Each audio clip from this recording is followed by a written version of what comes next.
Fala galera, voltamos.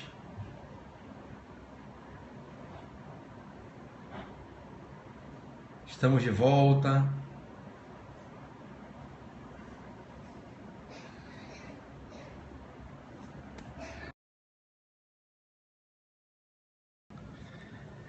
Vamos lá, vamos continuar com a nossa aula. O primeiro bloco ficou muito bacana e eu não sei o que foi que aconteceu com a transmissão. Sinceramente, nunca vi isso no Periscope, mas a nossa fé é grande, a nossa força de vontade é enorme e a gente está aqui para fazer vocês gabaritarem. A gente chegou a bater 1.5K na transmissão, não é? A gente conseguiu lotar a sala de aula virtual, 1.5, não é? E de repente aconteceu aquilo ali que até agora eu não estou entendendo o que foi que houve. Mas vamos lá, com muita força de vontade, com muito amor no coração, com muita garra, vamos arrebentar fazendo um aulão fantástico aqui e continuando de onde a gente parou, porque eu prometi a vocês que eu vou ensinar essa matéria para vocês e se depender de mim, vocês nunca mais vão errar questões de controle de constitucionalidade em prova. A gente estava com 1.5K aqui na tela, não é? Bateu lá na gravação 3.000 pessoas ao vivo, não é? E agora a gente vai arrebentar e vocês podem contar comigo, vocês vão gabaritar todas as questões de controle que vocês fizerem na vida de vocês. Deixa eu botar aqui o telefone no suporte. Vou cumprimentar meu querido amigo, promotor de justiça Fabrício Bastos, que eu vi que está aí presente na transmissão, professor de processo civil do Portal F3, professor da Escola do Ministério Público, professor da Escola de Magistratura aqui do Rio de Janeiro, né? O nosso galã, o promotor Fabrício Bastos.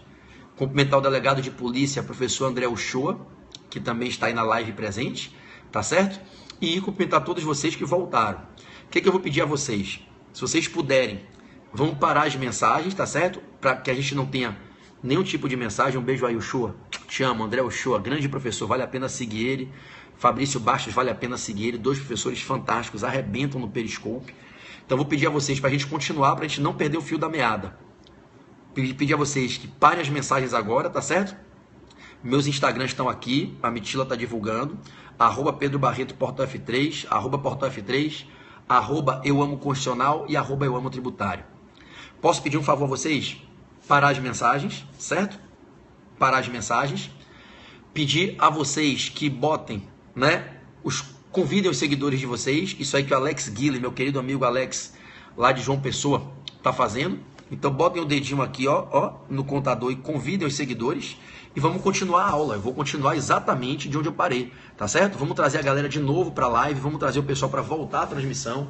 A galera que está precisando, né, passar em concurso, a galera que está precisando aprender controle, é hoje. O dia é hoje, aula 2. Vão ser 3 aulas, vamos fechar essa aula 2 no Primor, tá certo? Então vamos lá. Do que a gente falava, sim, hoje, 20 e 30, tem uma mega revisão de direito constitucional, hein? Hoje, 20 e 30, tem uma super revisão de direito constitucional. Então a gente vai parar para um jantar, para tomar um banho, tomar um café, e 20 e 30 é revisão geral. Mega revisão, batendo todos os grandes pontos de constitucional.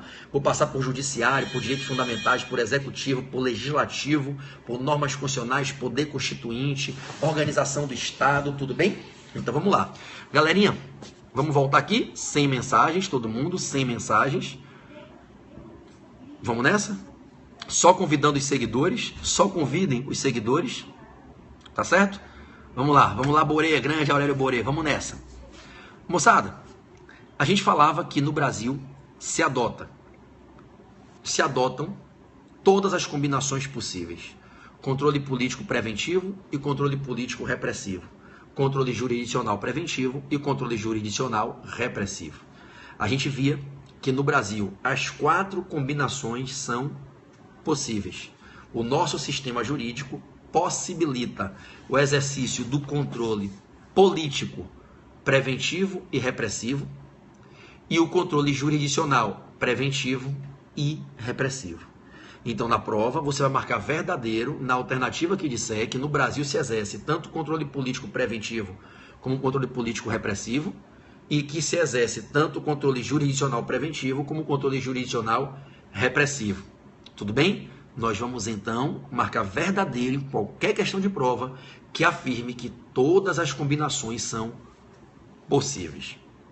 Eu dizia a vocês, eu dava exemplos de controle político preventivo no Congresso Nacional. Mostrei a vocês 2 muito comuns formas de inconstitucionalidade apuradas no controle político preventivo. Mostrava a vocês a inconstitucionalidade por violação a uma regra de reserva de iniciativa e a inconstitucionalidade por violação a uma regra de reserva de inicialidade. Tudo bem? Analisávamos, portanto, dois casos comuns de controle político preventivo em que se declara a inconstitucionalidade da tramitação de projetos de lei, ora por violação a uma regra de reserva de iniciativa, ora por violação a uma regra de reserva de inicialidade. Estamos juntos? Estamos juntos. Eu vou te dar agora um terceiro exemplo que cai em prova de controle político preventivo. Vamos para um terceiro exemplo de controle político preventivo. Do que se trata? Vamos lá? Gente, quando uma PEC, quando uma proposta de emenda constitucional é encaminhada ao Congresso, obrigado pelo carinho, muito obrigado pelo comentário, super gentil e cortês, fico honrado. São pequenos gestos como esse que renovam a força da gente, mantém a gente sempre com essa garra, com esse brilho no olhar de ensinar tudo a vocês. Tudo que eu aprendi nesses 20 anos estudando direito, 15 anos ensinando, ensinar tudo para vocês. Vamos lá. Quando uma PEC é encaminhada ao Congresso Nacional e essa PEC está em fase de tramitação e se declara a inconstitucionalidade por se constatar um vício em razão do desrespeito às regras que norteiam a tramitação da PEC, a gente tem controle político preventivo de constitucionalidade. Imaginem vocês que a Comissão de Constituição, Justiça e Cidadania, a CCJC, ao analisar a PEC, percebe que a PEC foi proposta por alguém que não tinha legitimidade. Ela percebe que se trata de uma PEC que foi proposta por menos de 1/3 dos deputados. Há uma violação a uma regra na propositura da PEC. Ou se percebe que essa PEC foi proposta e quando se analisa o conteúdo que ela veicula, se constata indubitavelmente uma fortíssima tendência de se abolir uma cláusula pétrea, um direito individual. Então o que é que faz o parlamento, ora ali na CCJC, ora numa votação aberta no plenário da Câmara, ora no plenário do Senado? Se rejeita essa PEC, ou em votação aberta se recusa, por se entender que ela é inconstitucional, por colidir com as regras que o Constituinte estabelece para legitimar o modo de se tramitar essa PEC, de tramitar essa PEC. Eu tenho, quando declaro a inconstitucionalidade de PEC em fase de tramitação, eu tenho mais um exemplo de controle político preventivo exercido no Legislativo. Vejam, meus amados, que vos apresentei até agora 3 exemplos clássicos de provas de concurso. Pode cair em provão específico e oral. 3 exemplos clássicos de prova, Rafa, de concurso, de controle político preventivo e em todos os 3 exemplos, controle político preventivo exercido no Legislativo. O Legislativo declarando a inconstitucionalidade na fase de tramitação, Nanda, de uma PEC ou de um projeto de lei. Tamo junto? Que maravilha. Vamos lá, Raide, vamos juntos. Olha o 4º exemplo que eu vou dar. Agora eu vou mudar. No 4º exemplo de controle político preventivo, eu vou dar o exemplo do Poder Executivo. O Poder Executivo fazendo o controle político preventivo para declarar uma inconstitucionalidade de algo que ainda não é uma fonte normativa, mas de uma tentativa de fazê-la. Agora eu vou botar o Poder Executivo exercendo o controle político preventivo. É quando o chefe do Executivo, gente, veta, exerce o direito de veto. O presidente da República veta o projeto de lei. E, ao vetar o projeto de lei, declara como razão do veto uma suposta inconstitucionalidade naquele projeto de lei. Seja pelo prisma formal, um vício de tramitação, seja por uma inconstitucionalidade material, um vício de conteúdo.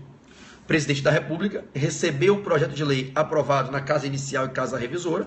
A gente sabe que ainda não existe a lei. Para existir a lei é necessário 2 atos, sanção e promulgação. Enquanto não houver a sanção e não houver a promulgação, não existe lei. O que existe é a análise de um projeto de lei. E imagine você que aconteça e que seja essa a questão da sua prova. O que acontece a todo momento na vida da atividade legislativa no Congresso Nacional e também no Poder Legislativo dos estados, DF e municípios. Imagine você que o presidente da República, como chefe do Poder Executivo, que ele opte, ao receber o projeto de lei aprovado na Câmara e no Senado, que ele opte por vetar. Imagine que ele opte por vetar. Se ele veta e justifica esse veto na mensagem de razões do veto, alegando que o projeto de lei, por qualquer razão, de ordem formal ou material, seria inconstitucional, o que é que nós estamos testemunhando nesse exemplo que cai na prova, gente? Controle de constitucionalidade político, porque exercido no Poder Executivo, preventivo, porque diante da tramitação de um projeto de lei ainda não existe a lei, e exercido pelo Poder Executivo. Então, quando se exerce o veto, o direito de veto, e assim se veta um projeto de lei com a alegação que dito projeto está maculado com a pecha da inconstitucionalidade, o que se tem é o controle político preventivo exercido no Poder Executivo. Percebam que eu trouxe 4 exemplos para vocês, 4 exemplos de controle político preventivo. 3 exercidos no Legislativo, 1 exercido no Executivo. Veto presidencial com razão jurídica, o veto jurídico, o veto sobre o argumento de que o projeto de lei seria inconstitucional, qualifica controle político preventivo de constitucionalidade. Lembremos-nos, num parênteses, que quanto ao Instituto do Veto, o veto ele tem 2 modalidades, o veto político e o veto jurídico. O veto jurídico é o veto que se dá sob a alegação da inconstitucionalidade do projeto de lei. É diferente do veto político. No veto político não se discute constitucionalidade ou inconstitucionalidade, sequer se avalia se é constitucional ou inconstitucional. No veto político, o presidente da República diz, olha, não me interessa sancionar esse projeto de lei, ainda que ele seja constitucional. Ele é inoportuno aos interesses da administração pública. Ele é inconveniente para os planos de governabilidade da presidência da República. O veto político não é um veto por via do qual se exerce controle de constitucionalidade. No veto político, em nenhum momento se diz que a lei é inconstitucional. Apenas se diz que o projeto de lei é inoportuno ou inconveniente. E no cotejo do poder discricionário, manuseável pelo chefe do Poder Executivo e exercível no momento do veto, ele, presidente, fez o veto político alegando uma inconveniência ou inoportunidade daquele projeto de lei e optou por não sancioná-lo. É diferente do veto jurídico, em que o fundamento para vetar é a incompatibilidade com a Constituição. E aí no veto jurídico, o que nós temos, não é isso na prova, no veto jurídico, que é o veto com base no fundamento jurídico, nós temos o controle político de constitucionalidade. Por que no veto jurídico o controle é político? Porque todas as vezes que o controle é exercido nos poderes políticos, legislativo e executivo, e não no judiciário, ele é controle político de constitucionalidade. Tudo bem? Maravilha. Então você pegou, repito pela última vez, 4 exemplos de controle político preventivo. 3 no Legislativo, projeto de lei com vício de reserva de violação à regra de reserva de iniciativa, projeto de lei com vício de violação à regra de reserva de inicialidade e PEC com vício de inconstitucionalidade na sua tramitação. E esse 4º exemplo de controle político preventivo no Executivo, veto jurídico declarando a inconstitucionalidade do projeto de lei. Ponto. Agora eu vou te dar 2 exemplos categóricos de prova de controle político repressivo. Controle político repressivo. Quando os poderes políticos exercem o controle repressivamente. Eu vou lhe dar um exemplo do Congresso Nacional exercendo o controle político repressivo, e aí eu vou falar de controle político repressivo no Poder Legislativo, e vou lhe dar um exemplo do Presidente da República, vou lhe dar um exemplo, né? Eu vou lhe dar primeiro 2 exemplos do Congresso Nacional. Primeiro eu vou começar com 2 exemplos, para não embolar na didática. Vou começar com 2 exemplos do Poder Legislativo o Congresso Nacional em 2 exemplos, exercendo o controle político repressivo. Tudo bem? Vamos ao primeiro, que acontece a todo momento na vida pública no nosso país e cai em prova com uma certa constância. Imagine que o presidente da República editou uma medida provisória. Editou uma medida provisória, com força de lei, alegando relevância e urgência da situação, e essa medida provisória foi encaminhada ao Congresso Nacional. Essa medida provisória, editada pelo presidente da República, ela é, Zé Júnior, meu grande irmão de João Pessoa, ela é encaminhada ao Congresso e ela é direcionada à comissão mista. A comissão mista é formada por deputados e senadores e ela tem a função de, num prazo não superior a 3 dias, emitir um parecer, dando um relatório sobre o que é essa MP, sobre o que ela versa e se existe ou não alguma suposta inconstitucionalidade. Ou seja, a comissão mista vai pegar essa MP, vai mastigar ela para entregar tudo resumidinho para o gabinete de cada deputado e para o gabinete de cada senador. Essa MP sai da comissão mista e vai para a Câmara. Se for aprovada na Câmara, ela vai para o Senado. Tudo bem? Imagine que a Câmara ou que o Senado rejeitem essa MP, declarando-a inconstitucional. Ora, se a Câmara entende que a medida provisória é inconstitucional e determina o seu arquivamento, ou se o Senado entende que a medida provisória é inconstitucional e determina o seu arquivamento, por qualquer que seja a razão, porque a matéria é de lei complementar, porque se está normatizando o tema de processo civil, processo penal, porque se está normatizando temas relativos a direitos políticos, né, a cidadania, a nacionalidade, porque se está atuando em matéria de lei complementar, porque não há relevância e urgência, por qualquer motivo. Se a Câmara ou o Senado declaram a inconstitucionalidade da MP, o que é que eu tenho? Eu tenho um controle político no legislativo. Agora, cuidado, não é controle preventivo, é controle repressivo. Isso derruba muito candidato distraído na prova.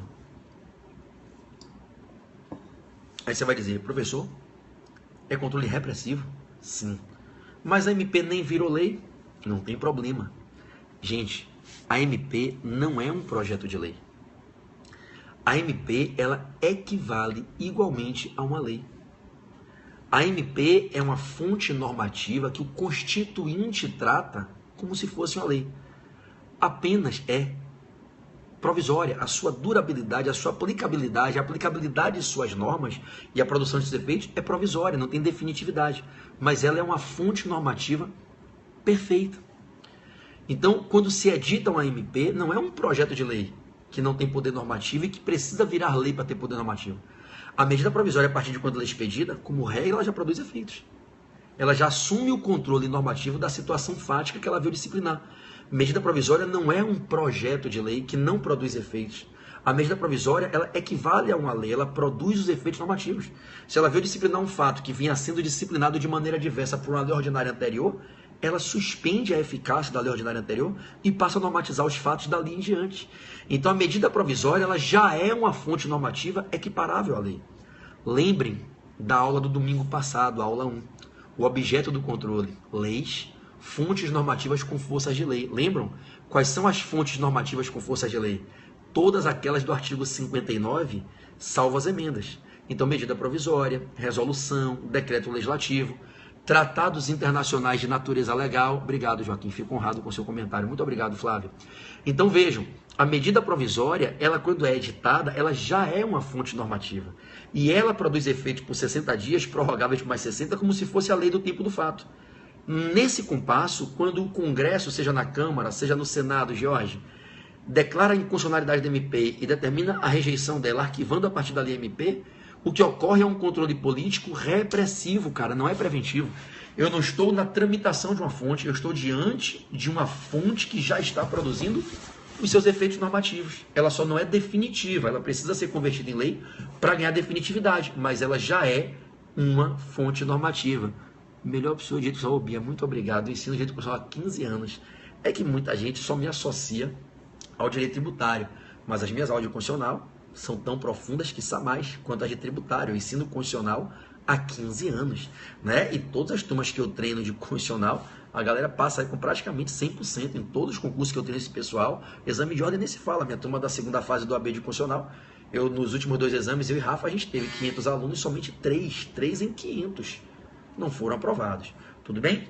Vamos lá. Então, voltando, segunda fase de penal tem lá no portal F3, é maravilhosa. Tem das 7 matérias, só que eu não ensino na segunda fase de penal, tem uma equipe fantástica lá no portal, tudo bem? Pedroca, Laís, atende lá a campanha? Tá. Então, vamos lá. Deixa as mensagens para o final e vamos voltar para a aula. Bom, além do exemplo da medida provisória, que eu acho que ficou claro para vocês, que configura controle político repressivo, existe o exemplo clássico de prova da lei delegada. E Herodinha, tudo jóia? Da lei delegada. Vem cá, Pitica, deixa eu dar um beijo em você. Dá um alô pra galera aqui, ó. Dá um tchau pro pessoal aqui do Periscópio, ó. Essa é minha princesa de 6 aninhos. Linda. A rainha do papai, né? Então, existe o exemplo da lei delegada. Preste atenção junto comigo. A lei delegada também é uma fonte normativa, é uma lei. A gente sabe que as leis são de 3 categorias: leis ordinárias, leis delegadas e leis complementares. E a lei delegada é uma lei que o presidente da República faz após receber do Congresso a autorização para fazê-la, após ter solicitado essa autorização. Então, analisem. O presidente solicita ao Congresso Nacional permissão para fazer uma lei. O presidente diz ao Congresso Nacional: ao invés de enviar a vocês um projeto de lei, eu gostaria de poder já fazer a lei. Eu queria que vocês recebessem esse meu pedido e votassem aí, se vocês permitem que eu faça a lei. Se vocês concordarem que eu faça a lei, vocês me delegam esse poder de legislar.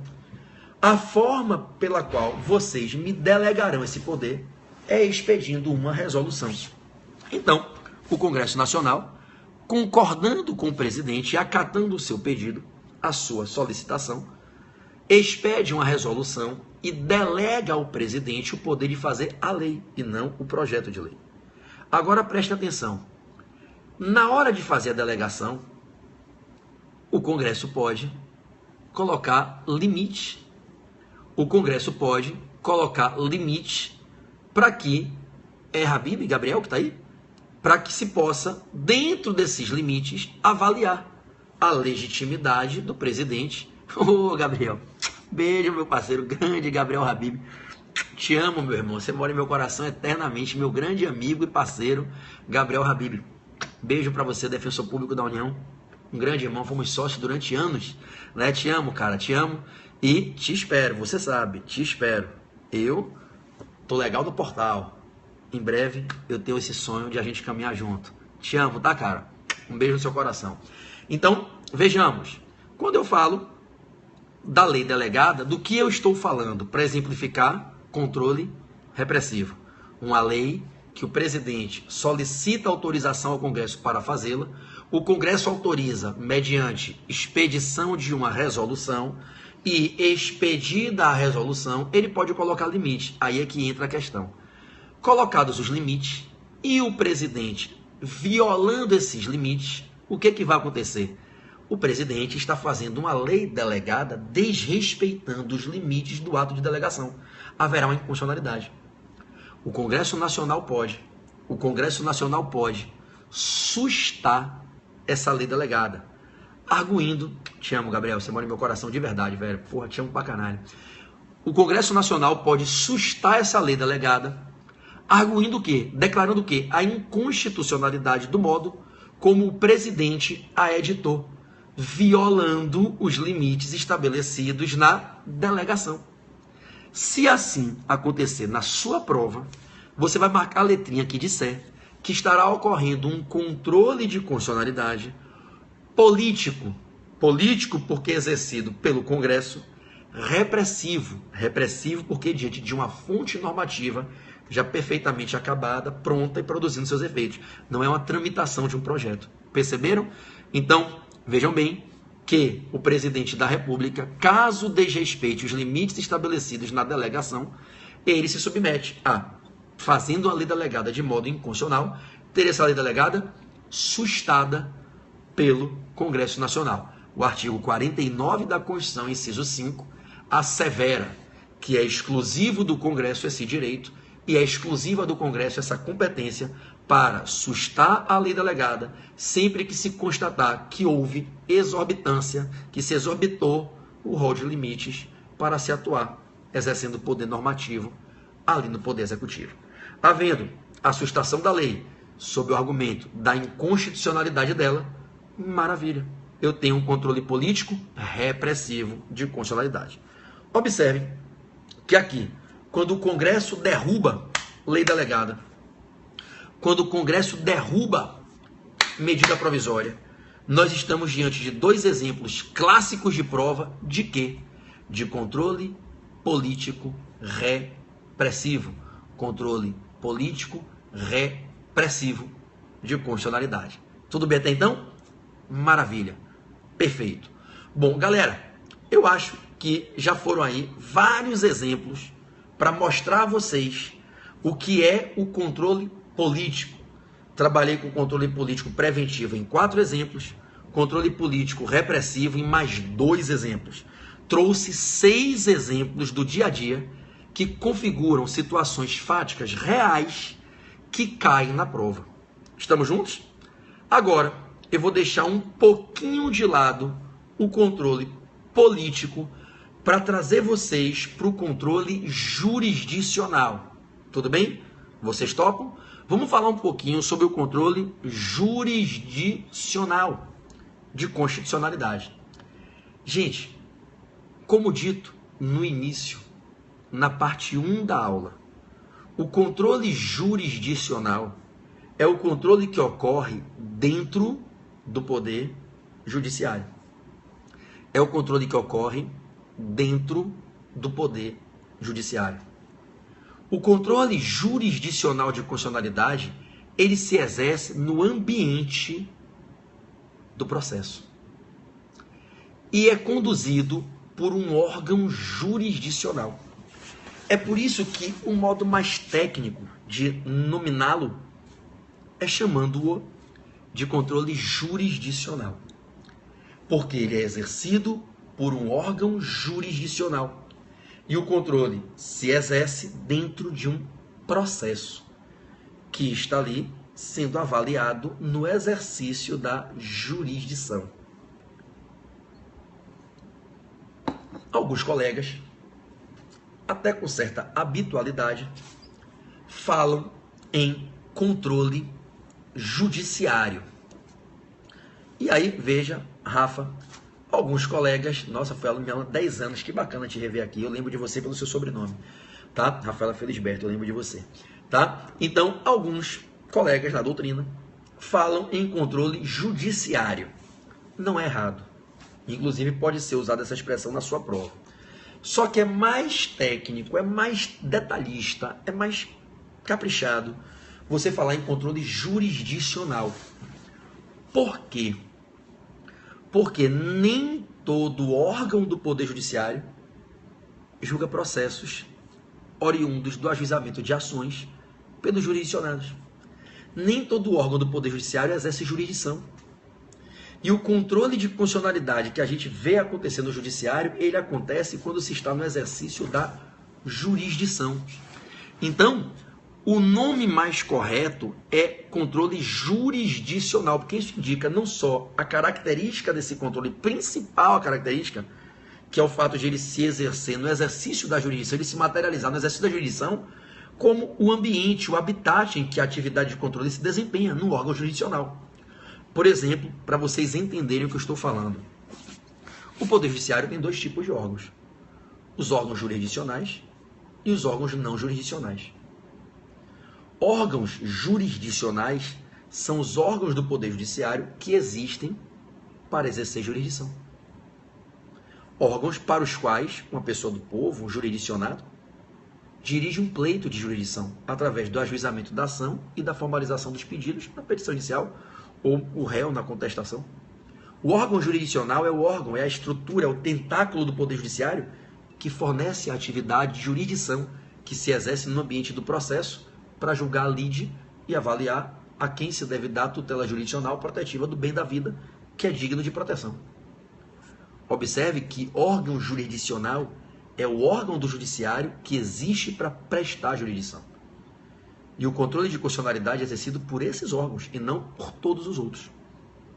Apenas os órgãos jurisdicionais do Poder Judiciário é que exercem o controle de constitucionalidade.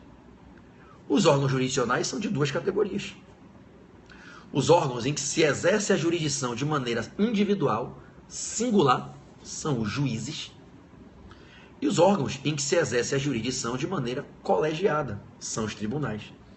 Nesse dizer, é falar que juízes e tribunais são os órgãos jurisdicionais do Poder Judiciário, os órgãos para os quais nós dirigimos nossas petições iniciais quando formalizamos o ajuizamento da ação e a propositura da demanda e para quem pedimos jurisdição.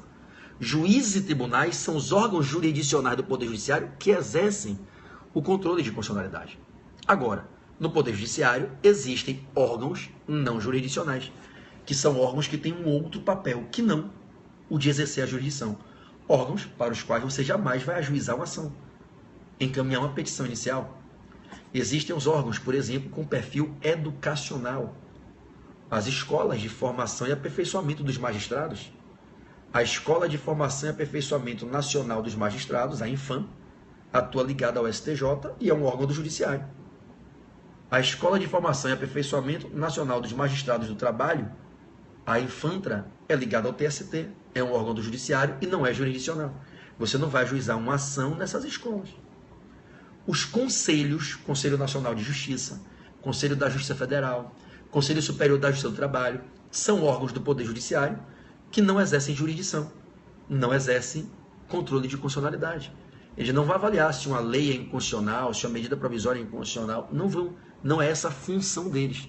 Então entenda, nem todo órgão do Poder Judiciário é órgão jurisdicional. O CNJ não é um órgão jurisdicional. Nem em todo órgão do Judiciário se ajuiza uma ação, se instaura um processo, se pede jurisdição. Tá claro? Por isso que o mais técnico é falar em controle jurisdicional e não em controle judiciário de constitucionalidade. Bom, feita essa premissa, o controle jurisdicional de constitucionalidade, que em regra é repressivo, mas excepcionalmente pode ser preventivo. O controle jurisdicional de constitucionalidade, que em regra é repressivo, você vai ao judiciário pedir que se declare a inconstitucionalidade de uma lei, de uma medida provisória, de uma emenda constitucional já aprovada. Em regra, o controle jurisdicional é repressivo. Excepcionalmente, você pode ter casos bem pontuais em que o judiciário exerce controle preventivo. O caso clássico de prova é um caso que o Supremo julgou. O caso clássico de prova, preste bem atenção no que eu vou dizer, que isso cai em prova. O caso clássico de controle jurisdicional preventivo é um caso em que um deputado estava analisando a tramitação que estava acontecendo na Câmara de um projeto de lei inconstitucional. Ele virou para a mesa diretora e falou, olha, temos que exercer o controle político preventivo e declarar a inconstitucionalidade disso e arquivar essa tramitação. É inconstitucional o que a gente está fazendo. A mesa diretora não concordou. E a mesa diretora declarou a constitucionalidade e mandou continuar a tramitação. Esse deputado indignado entendeu que ele tinha o direito, como parlamentar, no mundo que ele cumpre, no exercício do mandato dele, de não se submeter a uma inconstitucionalidade na casa. Ele entendeu que isso era um direito líquido e certo dele. Sabe o que ele fez? Impetrou um mandado de segurança em face do ato da mesa diretora, alegando que havia um ato coator, um direito dele líquido e certo. Impetrou MS no STF, claro, porque MS em face de ato coator da mesa diretora da Câmara, do Senado, né, ou do TCU, é para o Supremo Tribunal Federal, artigo 102, inciso 1 da Constituição, 102, inciso 1, dedidado da Constituição. Compete ao STF julgar mandado de segurança em face de ato coator da mesa diretora da Câmara, do Senado e também do TCU. E aí o Supremo se viu provocado a declarar, e declarou, a inconstitucionalidade da tramitação daquele projeto de lei, concordando com as alegações feitas pelo deputado e com as provas pré-constituídas que ele veiculou. E aí o Supremo, Poder Judiciário, o órgão mais elevado do Judiciário brasileiro, Corte Maior, Corte Excelsa, superposição em nível máximo, declarou a inconstitucionalidade da tramitação daquele projeto de lei. Foi um caso em que nós tivemos controle jurisdicional preventivo de constitucionalidade. O STF julgando mandado de segurança impetrado por parlamentar em face de ato coator da mesa diretora. Tudo bem? Então nós podemos ter controle jurisdicional preventivo, ainda que o comum seja nos depararmos com o controle jurisdicional repressivo. Tudo bem, Paulinho? Obrigado pelo carinho nas palavras. Tudo bem? Bom, qual é o grande tchan, meus amigos, de controle jurisdicional para as provas que a gente vai fazer? Qual é o grande, o ponto áureo desse tema para as provas que a gente vai realizar? Gente, a gente conseguir enxergar que no âmbito do controle jurisdicional de constitucionalidade, exercido no Poder Judiciário, pelos órgãos jurisdicionais, no ambiente do processo, existem dois sistemas diferentes, dois modos diferentes para que se exerça o controle jurisdicional de constitucionalidade no Judiciário. O controle jurisdicional de constitucionalidade no Brasil, ele se exerce mediante dois caminhos diferentes, duas técnicas, duas modalidades, e me permitiria dizer, dois sistemas diferentes. Um deles é inspirado no modelo de origem europeia, idealizado por Hans Kelsen, na Áustria, o mestre de Viena. É o controle europeu, como a gente costuma chamar, homenageando a origem das ideias desse modelo de controle. Um outro perfil de controle jurisdicional de constitucionalidade é o controle inspirado nas bases americanas, norte-americanas, que é o que a gente aprende a chamar de controle americano de constitucionalidade. Vejam, o controle jurisdicional, gente, eu vou começar um ponto fundamental agora. Quem está entrando aí agora, para assistir. Eu vou começar agora, um dos temas que mais cai em prova. A diferença dos dois sistemas de controle jurisdicional de constitucionalidade. Então, sem mensagens para não travar, preste atenção. De novo, o controle jurisdicional de constitucionalidade é o controle exercido pelo Poder Judiciário através de órgãos jurisdicionais no ambiente do processo. Tudo bem? Nós temos dois sistemas de controle jurisdicional. Um deles é o chamado sistema europeu. O outro é o chamado sistema americano. Ué, professor, mas nós estamos no Brasil? Estamos no Brasil. A nossa doutrina que apelidou de controle europeu, sistema de controle europeu, modelo de controle europeu e modelo norte-americano. E por que a doutrina assim apelidou? Porque cada um desses modelos teve origem em cada uma dessas bases. Um é um modelo que foi pensado por Hans Kelsen em Viena, na Áustria, por isso é apelidado de controle europeu, que o Brasil adota. O outro foi idealizado, foi aplicado pelo menos num grande precedente que se imortalizou como precursor do case, pelo juiz Marshall, nos Estados Unidos, julgando o precedente Marbury versus Madison. E aí se fala de controle norte-americano. Nesse linear, o controle jurisdicional de constitucionalidade, ele pode se exercer por dois caminhos completamente diferentes, ambos no judiciário, ambos através de juízes ou tribunais, ambos controle jurisdicional de constitucionalidade. Agora, o controle de modelo europeu tem uma característica, o controle de modelo norte-americano tem outra. O que é que eu vou fazer agora? Eu vou ensinar a vocês a diferença do controle europeu para o controle norte-americano. Tudo bem até então, meus amados? Estamos juntos? Maravilha. Vamos lá. Começo com o controle europeu. Você vai anotar, eu vou ditar, e você vai anotar as características chaves num ditado. Aí depois eu vou te explicar todas elas com exemplos. Mas eu quero primeiro montar um caderninho organizado para você. Anote, eu vou ditar. Pegue a caneta e o papel e anote. O controle jurisdicional de constitucionalidade de modelo europeu. Anote, vamos lá. O controle jurisdicional de constitucionalidade de modelo europeu. Se quiser pedir, pode pedir, tá, amor? O controle jurisdicional de constitucionalidade de modelo europeu se caracteriza como sendo um controle caixa alta, letra maiúscula, concentrado, vírgula, abstrato,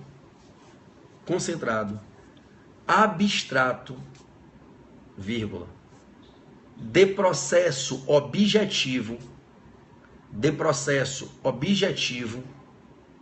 Tudo caixa alta. Vírgula. Principal, concentrado, abstrato, de processo objetivo, principal, vírgula, de legitimidade restrita para a provocação, de legitimidade restrita para a provocação, de legitimidade restrita para a provocação, e agora por último a sexta, e com decisões que produzem efeitos erga omnes, e com decisões que produzem efeitos erga omnes, ok? Então você anotou aí, montando um bom caderninho, as 6 características mais importantes do controle jurisdicional de constitucionalidade inspirado no modelo europeu, no modelo austríaco, modelo kelseniano. Agora eu vou ditar o oposto do controle norte-americano, que é um perfil completamente o oposto, é tudo o contrário. Ok? Vamos ditar para vocês aprenderem. Vamos lá, anote aí. O controle jurisdicional, que chama, tá? Também sou bochecha. Esse é o meu campeão, gente, meu melhor amigo. Meu melhor amigo. O controle jurisdicional de constitucionalidade de modelo norte-americano. Vamos lá? O controle jurisdicional de constitucionalidade de modelo norte-americano se caracteriza como sendo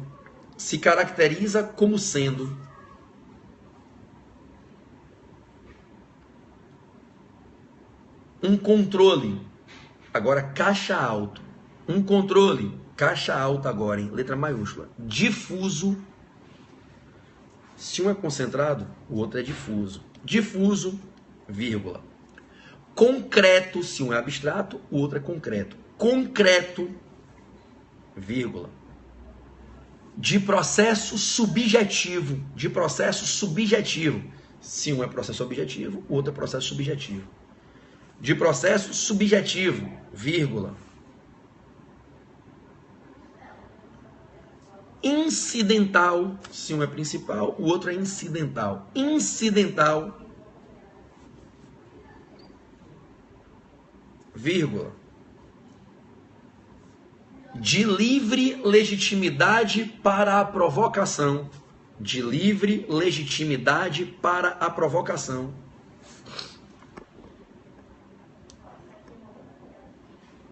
De livre legitimidade para a provocação. E de decisões com eficácia interpartes. E de decisões com eficácia interpartes. Ok? Observem que as 6 características que vocês anotaram para o controle jurisdicional de constitucionalidade de modelo europeu são opostas. É o contrário. E é isso que cai na prova. Em relação às 6 características do modelo de controle de constitucionalidade norte-americano. Se o europeu é concentrado, o norte-americano é difuso. Se o europeu é abstrato, o norte-americano é concreto. Se no europeu o processo é objetivo, no norte-americano ele é subjetivo. Se no europeu o pedido de declaração de inconstitucionalidade é o pedido principal, no norte-americano é um pedido incidental, não é o principal que está em jogo. Se no europeu apenas algumas pessoas podem provocar o exercício do controle, eles têm uma reserva de legitimidade, uma reserva de iniciativa para a propositura das ações de controle abstrato, no Brasil a DIN, a DC, a DPF. No norte-americano, qualquer pessoa pode provocar o exercício do controle de constitucionalidade se dirigindo ao judiciário. E se no europeu a decisão tem efeitos que se erguem a todos os homens, erga omnes, meta subjetivos, no difuso a decisão produz efeitos apenas para as partes que litigavam no caso concreto. É interpartes. Observe que a característica de um é o oposto da característica no outro nos 6 critérios analíticos. Existem 2 modelos de controle que o judiciário exerce completamente antagônicos entre si. E esses 2 modelos existem no mundo inteiro. O Brasil adota os 2 modelos. Eu vou explicar a vocês. Por isso, na sua prova, você pode dizer tranquilamente que o Brasil adota o sistema de controle jurisdicional de constitucionalidade híbrido ou misto. Híbrido ou misto. Controle de constitucionalidade jurisdicional híbrido ou misto. Isso quer dizer o quê? No Brasil, as duas plataformas de controle, a difusa e a concentrada, as duas se exercem no Brasil. Por isso, o nosso sistema brasileiro é o sistema híbrido. A gente não é exclusivamente seguidor do sistema europeu e nem exclusivamente seguidor do sistema americano. No Brasil, os dois sistemas se aplicam. Por isso, o controle jurisdicional de constitucionalidade brasileiro é apelidado de controle híbrido ou misto. O que é o controle de origem europeia? Vamos entender. Vamos lá. Como é que surgiu isso? Kelsen, observando algumas leis, conversando com um amigo na faculdade de Viena, disse assim: rapaz, será que ninguém percebe que essa lei é incompatível com a Constituição? Aí o amigo disse: ué, Kelsen, mas a lei nem está se aplicando a caso concreto nenhum, você está só olhando para a lei parada, em cima de uma mesa. Aí Kelsen disse: sim, eu não quero nem analisar o caso concreto que essa lei se propõe a normatizar. Eu entendo, vou dar um exemplo, que essa lei viola o direito à vida. Esse artigo, abstratamente lido aqui, só ele, não precisa nem analisar a repercussão da aplicação da norma dele no caso concreto. Basta olhar o texto, está escrito: o Estado pode matar. Olha esse outro aqui, viola o direito de propriedade. Eu, Kelsen, começo a desconfiar, com base em bons argumentos, que essa lei, isoladamente considerada, analisando-a sozinha, abstratamente, apenas lendo o texto dela, eu não estou, eu, Kelsen, sequer analisando a aplicação dessa lei a caso concreto nenhum. Eu não estou analisando o direito de José, de Maria, um caso concreto, uma relação jurídica fática, nada. Eu só estou lendo a lei. E ao ler a lei, eu entendo que essa lei é inconstitucional. Aí o amigo de Kelsen disse a Kelsen: Kelsen, a gente aprendeu desde o primeiro semestre na faculdade que as leis, quando aprovadas, se presumem válidas. Aí Kelsen disse: eu concordo. E é razoável que a gente adote a presunção de validade das leis. Só que quem faz as leis são os políticos, que não são juristas. Deputados, no caso do Brasil, senadores, o presidente da República na sanção para promulgação, não fizeram necessariamente a faculdade de Direito. Eu quero ter o direito de questionar essa presunção de validade. Eu gostaria que aqui na Áustria a gente adotasse a minha ideia de que a presunção de validade das leis é uma presunção relativa e que a gente deve ter um mecanismo para questionar aquelas leis que, quando analisadas em abstrato, evidenciem flagrantes agressões à Constituição. Para que a gente possa ter a chance de constatar que realmente é possível que o legislador erre e que o legislador faça, Nanda, leis inconstitucionais. E se a gente constata que o legislador faz leis inconstitucionais, essas leis têm que desaparecer. A gente não pode conviver com leis e cumprir leis que violam a Constituição. Então, o que é que Kelsen lutou para conseguir implementar na Áustria? E esse modelo se repete no Brasil e no mundo inteiro praticamente hoje.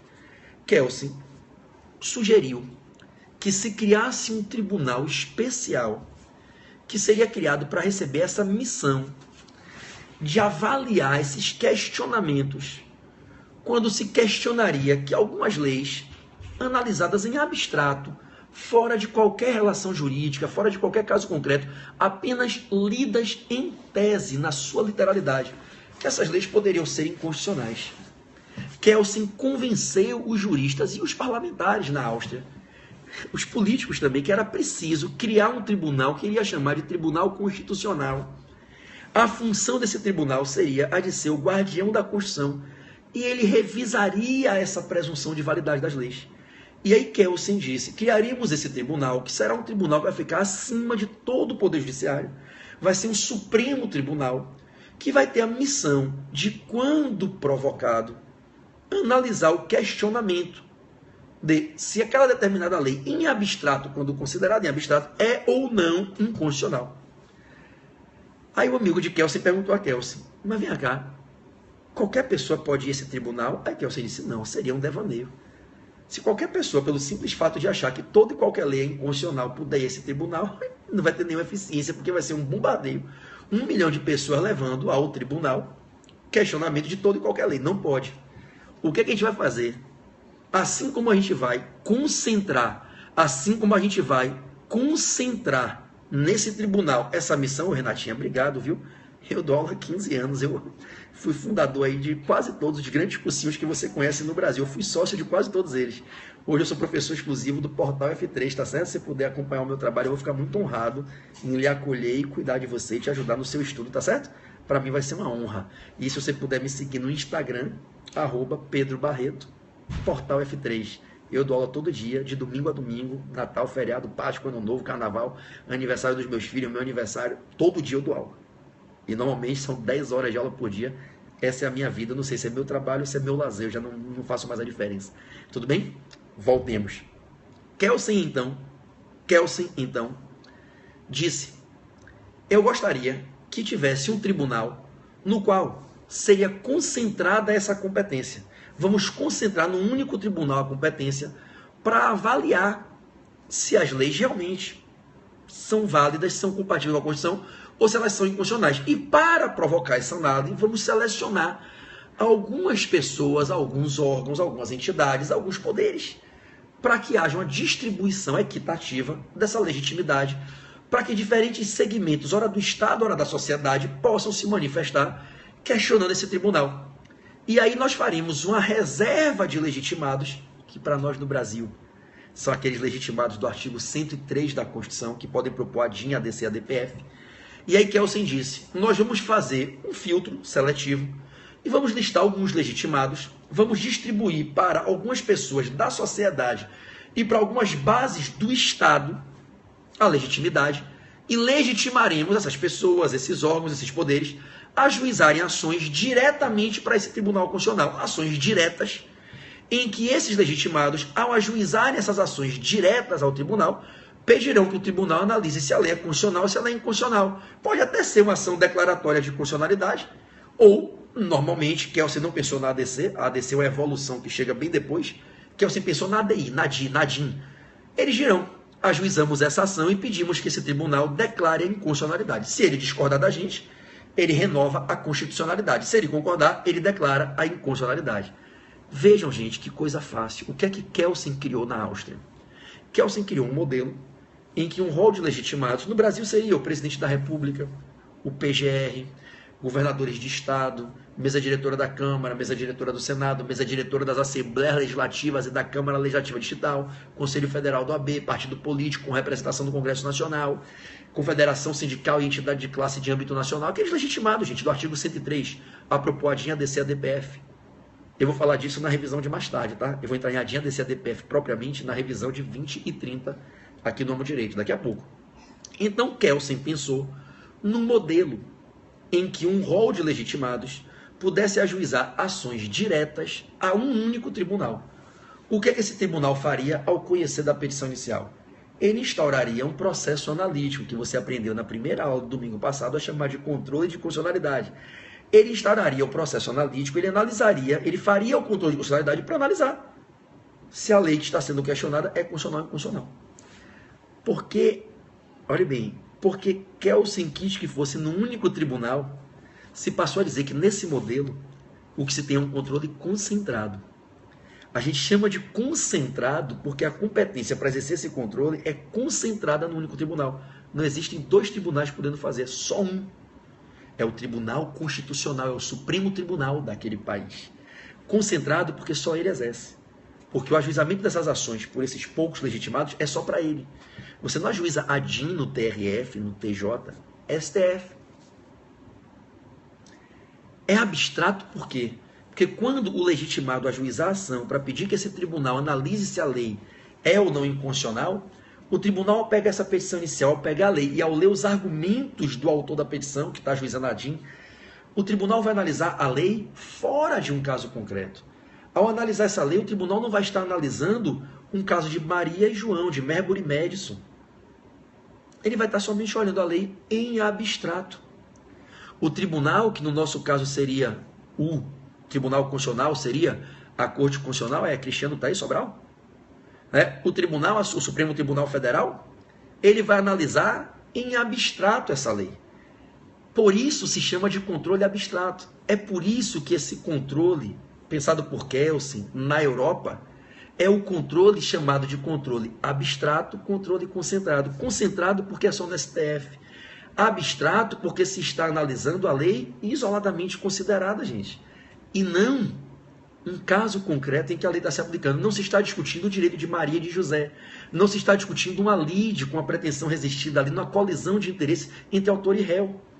Percebem por que no Brasil a gente passou a chamar esse modelo de controle, que é o controle europeu, de controle concentrado abstrato? É muito comum dizer que esse controle abstrato é um controle em tese. Por que se usa a expressão em tese? Você pode marcar verdadeiro se quer na prova. Porque o que se está analisando é a lei em tese, a lei nela mesma e não aplicada num caso concreto. Perceberam, meus amados? Então, controle concentrado, também chamado de controle abstrato ou em tese. Por que se diz que nesse controle se tem controle de processo objetivo?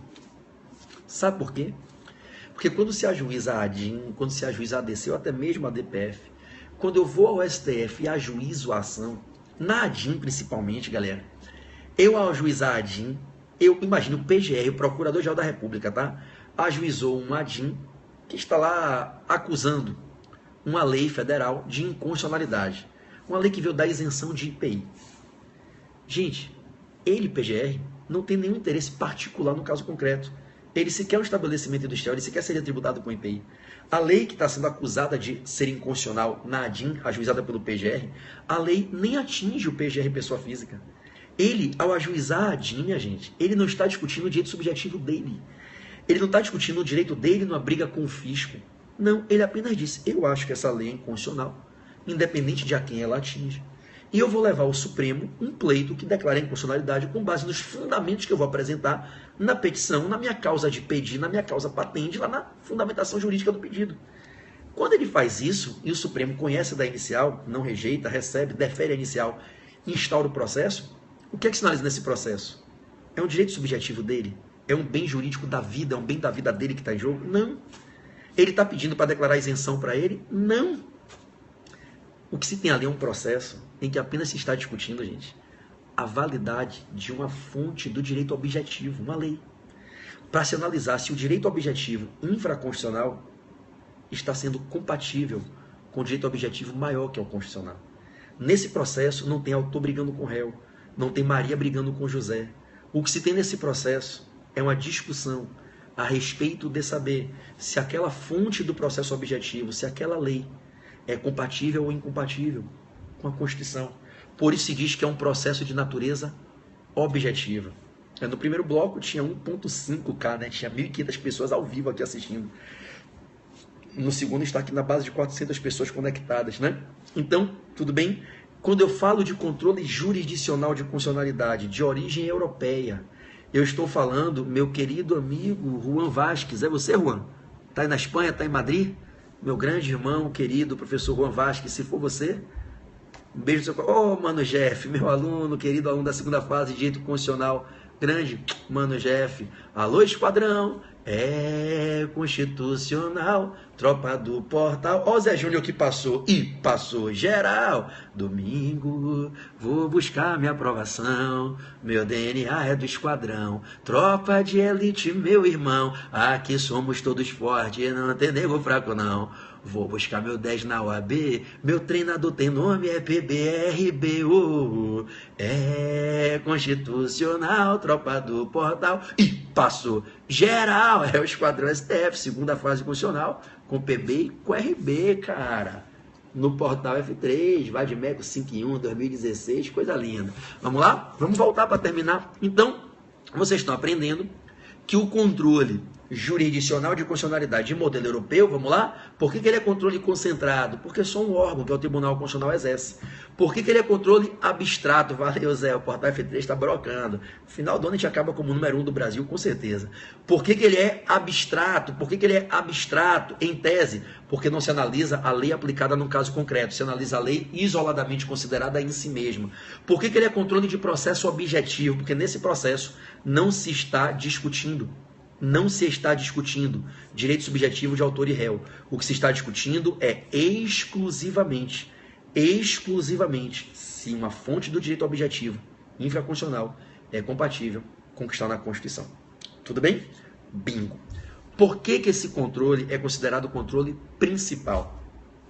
Kelsen disse o seguinte: quando o presidente da República, quando o PGR, quando a Confederação Sindical, quando o Conselho Federal do AB ajuizam a ADIM, qual é o pedido principal dessa ADIM? Que declara a inconstitucionalidade. Veja, a declaração da inconstitucionalidade da lei é o pedido principal. É o pedido principal. Veja, declarar a inconstitucionalidade não é algo que se faz paralela, acessoriamente, incidentalmente. Não. Declarar a inconstitucionalidade é o principal a ser buscado e a ser feito nesse processo. Quando o PGR ajuiza a ADIM, a principal tutela jurisdicional que ele almeja é a declaração de inconstitucionalidade. Ele não está buscando, como seria no controle difuso, Marbury Madison, Marshall, o norte-americano, ele não está buscando que declare a inconstitucionalidade primeiro, incidentalmente, para afastar a lei e aí resolver o direito dele no caso concreto. A declaração de inconstitucionalidade não é uma declaração incidental, de caráter acessório, instrumental, preparatório. No controle abstrato, na ADIM, lá no Supremo, a declaração de inconstitucionalidade é o pedido principal. É o pedido principal. Então veja que quando a gente fala, existe uma segunda fase de civil muito forte no portal F3, cola lá que você vai amar, conduzida pelo promotor de justiça Fabrício Bastos, uma equipe com advogado Renato Porto, uma equipe fabulosa, ok? Você não vai se arrepender, você vai colar e você vai passar na segunda fase de civil com a gente lá no portal F3, tudo bem? Na última a gente teve quase 400 alunos de uma aprovação de 92%, cola que você vai se amarrar. Vamos lá, vamos caminhar. Então galera, olha só, controle principal online, presencial e online. Principal por quê? Principal porque o que se faz naquela ação, primordialmente, é pedir a declaração de inconstitucionalidade. E o pedido de declaração de inconstitucionalidade é o pedido principal desse processo. Esse controle de berço europeu é um controle, viu moçada, que a gente diz que é de provocação restrita. Por quê? Qualquer pessoa pode ajuizar a ADIM? Joaquim, eu posso ajuizar um ADIM? Não. Eu posso ajuizar um ADC? Não. Veja, que para que se possa provocar esse controle abstrato, concentrado na Suprema Corte, você tem que ser um dos escolhidos pelo Constituinte para receber a legitimação. Veja que somente algumas pessoas podem ajuizar a ADIM, ADC, ADPF. É por isso que a gente diz que o controle de origem europeia, o controle concentrado, abstrato, em tese, principal, de processo objetivo, é um controle de legitimidade restrita para provocação. No Brasil, esse controle só pode ser provocado se alguns poucos legitimados instaurarem. Quem são eles? Aqueles do artigo 103 da Constituição. Presidente da República, Procurador-Geral da República, mesa diretora da Câmara, mesa diretora do Senado, mesa diretora das Assembleias Legislativas ou da Câmara Legislativa Distrital, Confederação Sindical, entidade de classe de âmbito nacional, Conselho Federal do AB ou partido político com representação no Congresso Nacional. Somente esses podem propor. Por isso se diz que o controle europeu é um controle concentrado, abstrato, em tese, principal de processo objetivo de provocação com legitimidade restrita. Para fechar, a sexta característica que você anotou mais cedo. Olhem que bonito. Se uma ADIM é ajuizada e o STF declara a inconstitucionalidade, se uma ADIM é ajuizada e o STF declara a inconstitucionalidade, o que é que ele está declarando? A inconstitucionalidade da lei que foi o objeto do controle, a lei atacada, correto? Correto.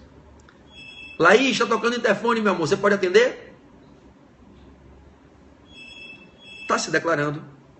Se for o jantar, filho, que a mamãe pediu para a gente, pede para subir, tá? Está se declarando a inconstitucionalidade da lei. Gente, de novo, quando o PGR ajuizou a ADIM, quando o governador de estado ajuizou a ADIM, ele está brigando por direito pessoal dele? Não. O processo é subjetivo, autor e réu disputando um direito particular? Não. Se a lei é declarada inconstitucional, a quem essa decisão favorece? Obviamente que não é apenas ao autor, ele nem é o destinatário da lei. Essa decisão produz efeitos que se erguem a todas as pessoas, a todos os sujeitos, a todos os homens a quem essa lei se destinaria. Veja, se eu estou declarando no Supremo procedência da ADIM, declarando a lei inconstitucional, essa declaração de inconstitucionalidade da lei retira a lei do mundo jurídico e todas as pessoas que seriam atingidas por essa lei se favorecem dessa decisão. Por isso se dizer que no controle concentrado, abstrato, em tese, principal, de processo objetivo, de origem europeia, de provocação com legitimidade restrita, a decisão tem efeitos erga omnes. Perceberam? efeitos erga omnes. É tudo o contrário do controle difuso. Posso confiar que vocês entenderam controle jurisdicional de origem europeia? Posso confiar? Obrigado, Jorge, a galera de Recife aí, grande oráculo Jorge, muito obrigado pelo carinho. Espero em breve estar em Recife dando um aulão presencial para vocês, tá? Posso agora explicar o controle de origem americana? Vamos lá? Bom, como é que surgiu o controle de constitucionalidade de origem americana? Duas pessoas, Marbury e Madison, estavam brigando entre si.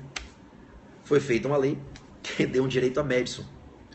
Só que quando a lei americana deu direito a Madison, Marbury entendeu que Madison, ao exercer o direito dado pela lei americana, Madison estava violando o direito dele, Marbury, protegido pela Constituição americana.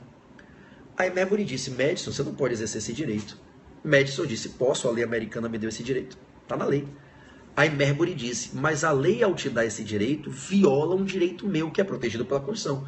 A lei não pode, para lhe dar um direito, prejudicar um meu que a Constituição concede. Porque essa lei, ao lhe dar o seu direito, violou o meu que a Constituição americana me deu. Então essa lei está violando a Constituição. E aí, olha que interessante. Se a lei, ao dar o direito a José, viola um direito que a Constituição assegura a Maria, o que é que Maria vai fazer? Maria vai dizer, olha, José não pode exercer esse direito.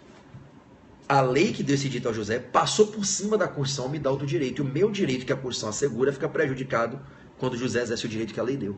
Então a lei não poderia, ao dar o direito a José, dar um direito a José se o caminho para dar o direito a José fosse prejudicar o meu direito dado pela Constituição. Essa lei é inconstitucional. Aí o que é que Maria fez? Foi ao judiciário. Na vara competente, podia ser uma questão de tributário, vara de fazenda pública, uma questão penal, vara criminal, uma questão trabalhista, vara do trabalho, uma questão civil, vara civil, uma questão possessória, uma questão contratual, uma questão de casamento.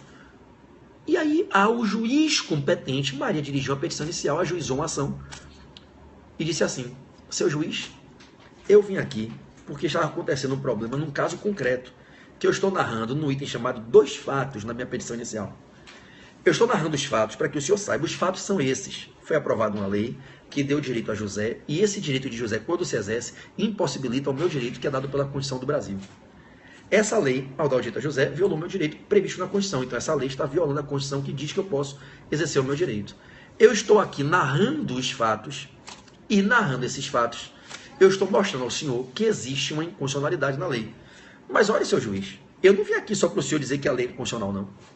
Eu vim aqui para que o senhor, além de declarar a lei inconstitucional, proteja o meu direito.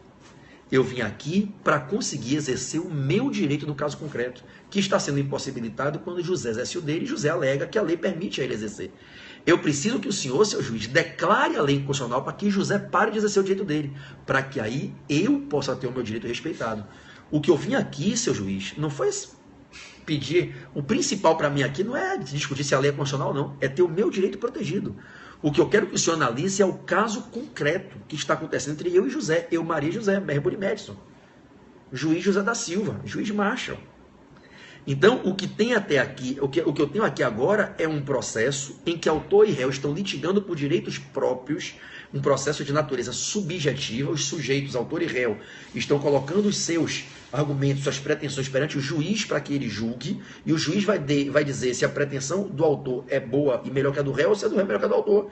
Ele vai dar a solução que vai compor o litígio e vai solucionar o problema. Vai trazer a jurisdicção solútil para compor o litígio, para compor a lide. Então, é um processo de natureza subjetiva, é um caso concreto em que o autor está brigando pelo direito subjetivo dele. Agora, para que o autor tenha o direito dele protegido, o autor precisa que o juiz, acessoriamente, preliminarmente, incidentalmente, declare a lei inconstitucional. Porque é na medida em que o juiz fizer aquilo que ele, autor, não pode fazer, que é declarar a lei inconstitucional, que ele impossibilita que a outra parte exerça um direito que está sendo dado por essa lei que é inconstitucional. E aí o direito do autor fica protegido.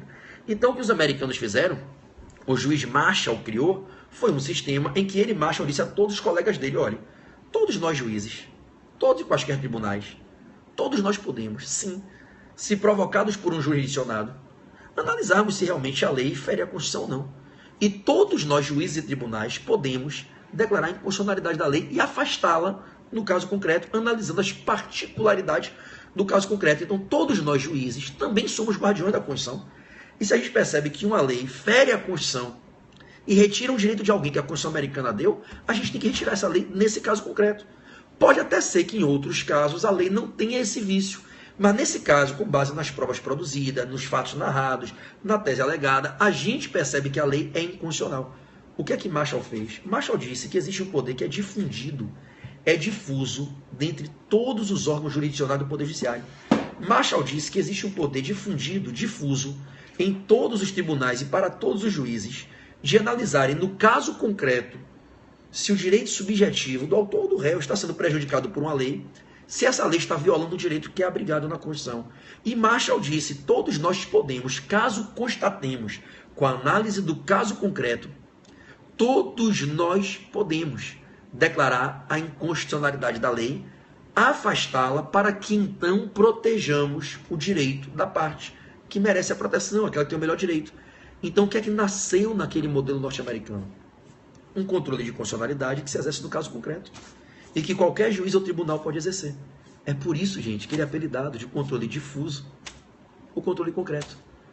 Olha a diferença para o modelo kelseniano. Kelsen não estava analisando o Kelsen concreto. Kelsen ajuizava uma ação para o Supremo Tribunal, não tinha autor e réu brigando, não tinha caso concreto de ninguém, só para analisar se a lei era inconstitucional ou não. Marshall, com Marbury e Madison, não. Marshall pegou um problema real entre autor e réu brigando, em que ambos tinham direitos. Um tinha o direito dado pela Constituição, o outro tinha o direito dado pela lei. Só que aquele que tinha o direito dado pela lei, ao exercer, violava o direito que estava previsto na Constituição do outro.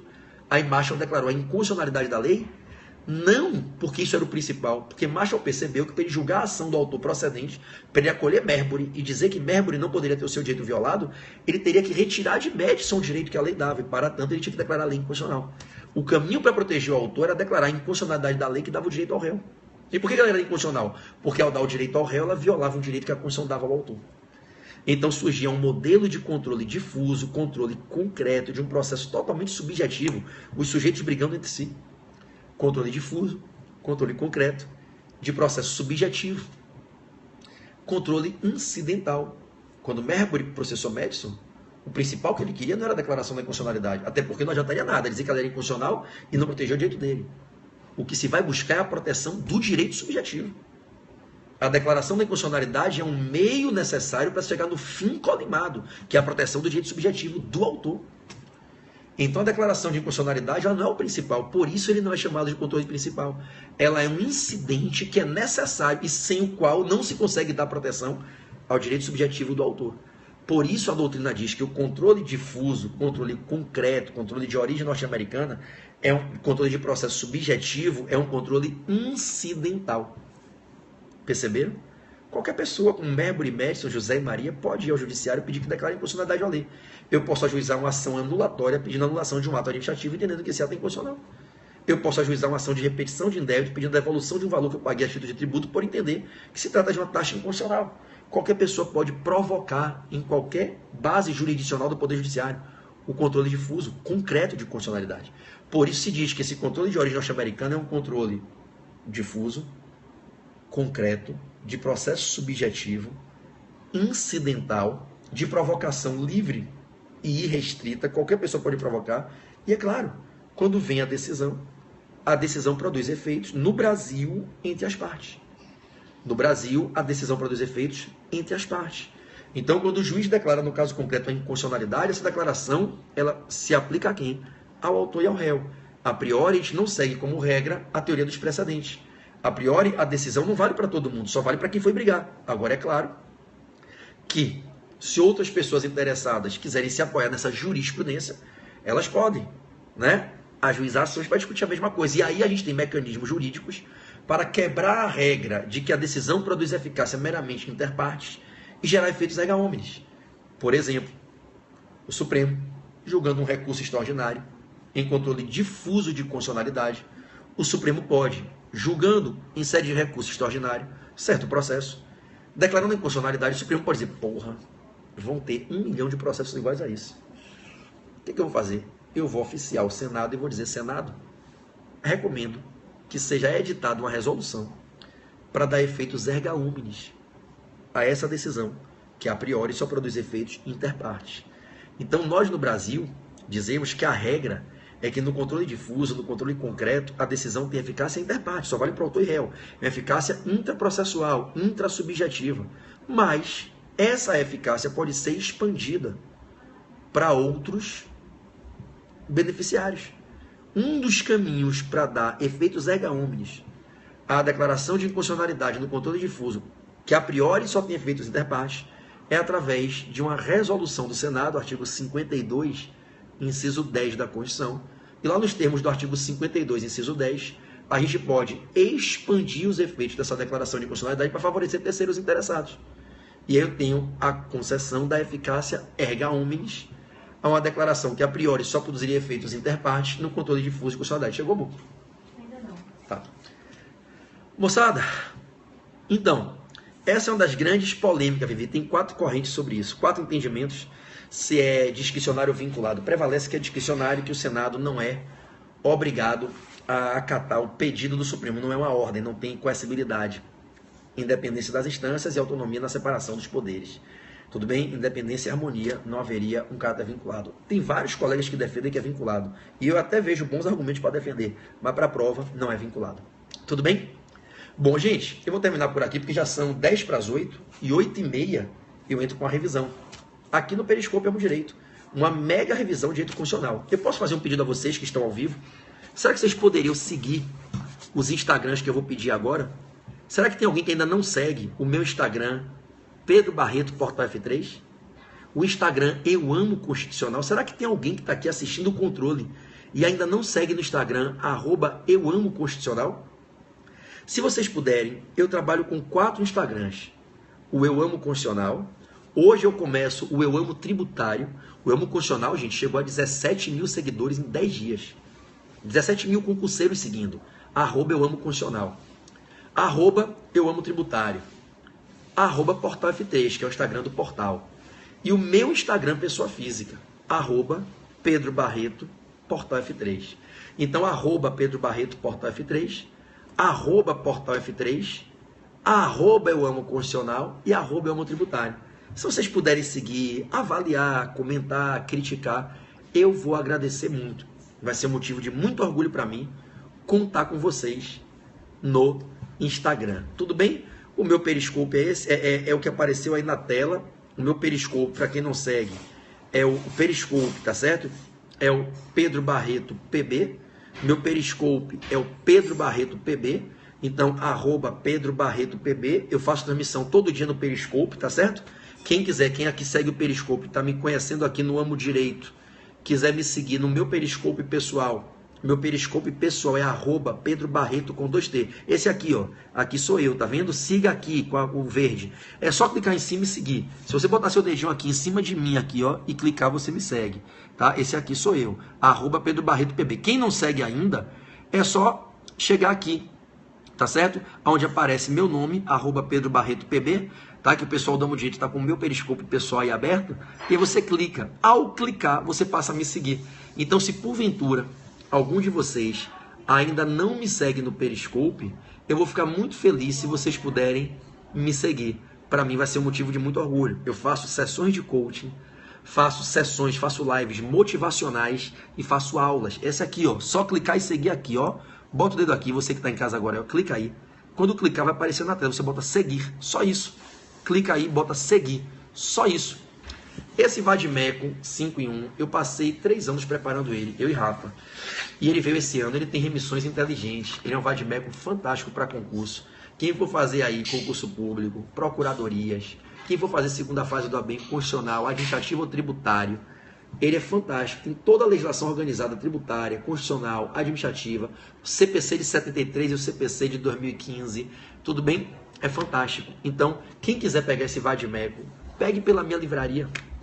Vocês pegam com desconto. PB Livros, não tem como errar. pblivros.com.br. Você entra na pblivros.com.br, compra ele e eu pago o frete, eu mando para você e posso até dar dedicatória. Tá certo? Muito legal. Sim, indico para Delepol também. Só que para Delepol, para a carreira Delta, a gente não tem nesse Vadimeco a legislação penal. Não seria o ideal. Esse aqui é mais para, tá?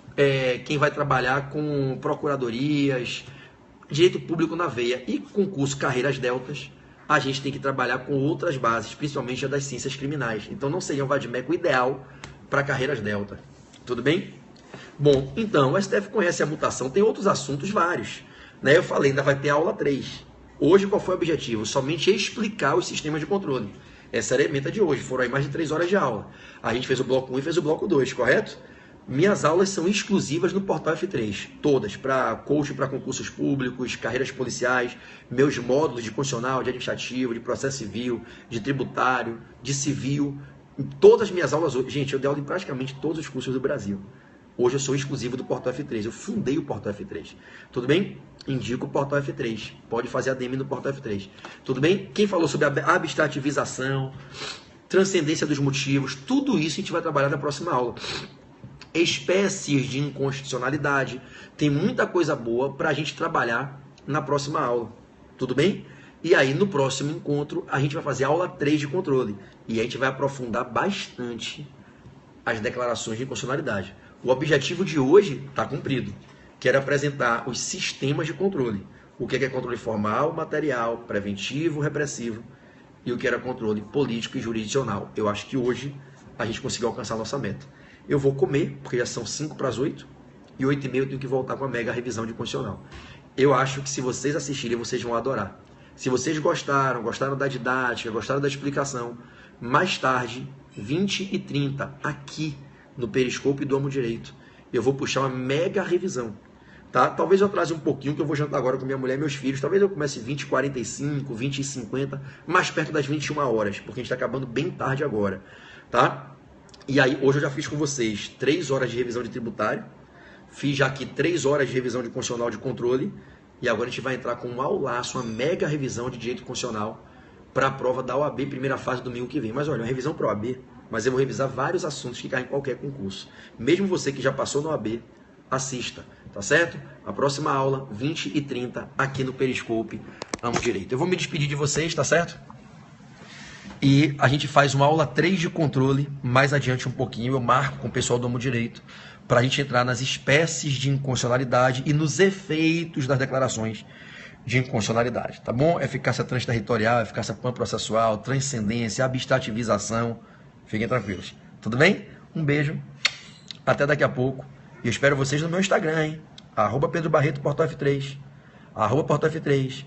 @Eu Amo Constitucional. @Eu Amo Tributário. Espero vocês todos no meu Instagram. Tudo jóia? Beijo, sim, dá para fazer sim, sem precisar de outro, com certeza absoluta. Sim, com certeza absoluta. Esse Vadimeco 5.1 é perfeito para a prova de segunda etapa, tá bom? Beijo, valeu do cinema, vai ser um prazer cuidar de você, treinar você e te dar a sua aprovação. Tenha certeza, se você der o seu melhor, a gente vai brigar para você tirar 10 na sua prova, tá bom? Um beijo grande, galera, espero que tenham gostado. Obrigado, Raquel. Obrigado a todos. Obrigado, Dani. Obrigado, Mitila, Anne, todo mundo que está aí. Obrigado pelo carinho de sempre. Até a próxima. Daqui a pouquinho eu estou de volta.